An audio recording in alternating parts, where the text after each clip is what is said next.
What if I told you there once existed a military brotherhood so powerful, so wealthy, and so mysterious that even kings feared them? Today, we're diving into the origins of one of history's most legendary orders, the Knights Templar. The Templars' story begins not with glory, but with fear. In 1099, European crusaders seized Jerusalem, but victory didn't mean safety. The roads around the Holy Land were crawling with bandits, raiders, and rival armies. Christian pilgrims traveling to sacred sites were robbed, kidnapped, or killed. For many, visiting the Holy Land was a death sentence. And that's where the seeds of the Templar order were planted. About 20 years after the First Crusade, a French knight named Hugh de Payens had an idea that seemed almost impossible. He proposed forming a small group of warrior monks, men who took vows of poverty, chastity, and obedience, yet were trained to fight like elite soldiers, a hybrid between monks and commandos, something the world had never seen before. In 1119 or 1120, the Payens gathered 8 other knights. Just 9 men, not an army, not a kingdom.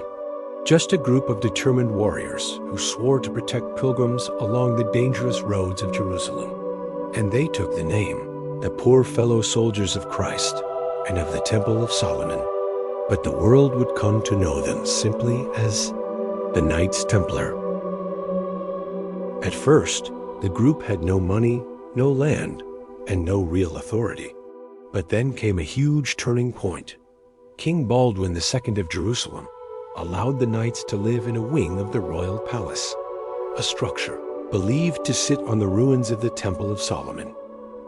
And from this sacred location, they took the name Templar. The symbolism gave them credibility. The location gave them prestige. And soon, the church took notice. In 1129, at the Council of Troyes, the Templars were officially recognized by the Catholic Church. They received their own rule, based on the strict code of the Cistercian monks. This gave them legitimacy and opened the floodgates for donations. Nobles gave money, kings gave land. Ordinary people gave whatever they could. The Templars went from a handful of knights to a rapidly growing military order.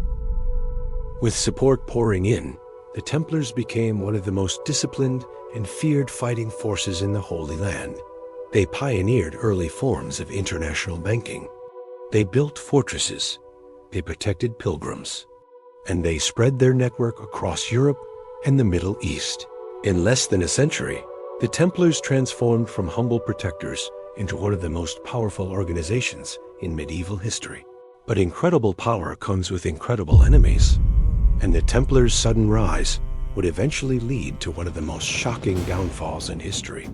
If you want to see the insane story of their destruction, and whether their relics ever existed, next time we'll dive a little deeper into the mysteries of the military order.